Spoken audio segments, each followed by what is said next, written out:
Sir कानूनी पहलू में तो मैं चीफ़ जस्टिस काजी फ़ायज़ ईसा ने जो फ़ैसला किया है, हमें नज़र आ रहा है कि उन्होंने फ़ैसला तमाम तर जो लीगल आर्ग्यूमेंट्स हैं उनकी बेस पर किया है। और ये फ़ैसला अगर हम लीगल आर्ग्यूमेंट्स की बेस पर ही देखें तो ये फ़ैसला दुरुस्त नज़र आता है। मगर आपने देखना है कि एक फ़ंडामेंटल राइट है किसी सियासी जमात का, और इंतखाबी निशान इंतखाबात से ऐन पहले आप उनसे ले रहे हैं वापस, जो एक कोर्ट ऑफ लॉ ने उनको दे दिया है। गलत है या सही है, मगर उनको इंतखाबी निशान दे दिया गया है। और जो वजूहात बताई गई हैं वो यही है कि एक फंडामेंटल राइट है किसी भी सियासी जमात का, और तवक्को ये की जा रही थी, मुझ समेत बहुत से साफ़ी जो सुप्रीम कोर्ट को कवर करते हैं,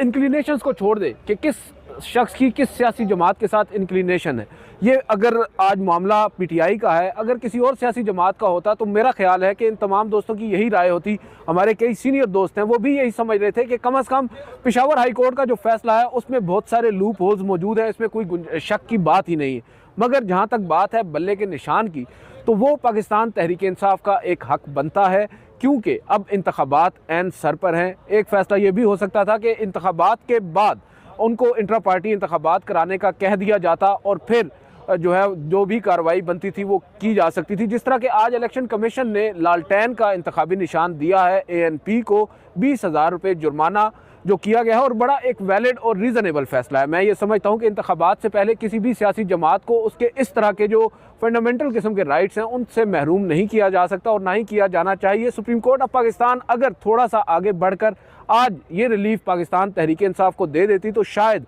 वो सवालात जो अब 2024 के आम इंतखाबात पर उठेंगे वो ना उठते, और ये माहौल में अच्छे माहौल में इंतखाबात होते। अब जब एक बड़ी सियासी जमात को आपने इनडायरेक्टली इंतखाबी अमल से ही बाहर कर दिया है, जब उनको मालूम ही नहीं है उनके कारकुनान को, उनके वोटर्स को, कि वो वोट किसको देंगे, किस इंतखाबी निशान पर वोट देंगे, और इंतखाबात से चंद रोज़ कबल की बात है, तो ये एक बहुत बड़ी आप समझ सकते हैं कि अकतलफी बहुत से लोग समझते हैं, बिलखसूस पाकिस्तान तहरीक इंसाफ से वाबस्ता लोग, कि उनकी हुई है। ये फ़ैसला थोड़ा सा मुख्तलिफ हो सकता था अगर सुप्रीम कोर्ट ऑफ पाकिस्तान चाहती, मगर सुप्रीम कोर्ट है, सुप्रीम कोर्ट एक एपेक्स कोर्ट है, उन्होंने अब ये फ़ैसला किया है। जैसा कि बैरिस्टर अली ज़फ़र साहब ने भी कमरा अदालत के बाहर निकल कर कहा है केस हारने के बावजूद कि अब सुप्रीम कोर्ट का फ़ैसला है और हम इस पर इसका एहतराम करते हैं। वो अलग बात है कि अब हिस्ट्री इसको जज करेगी ये फ़ैसला दुरुस्त था या गलत था।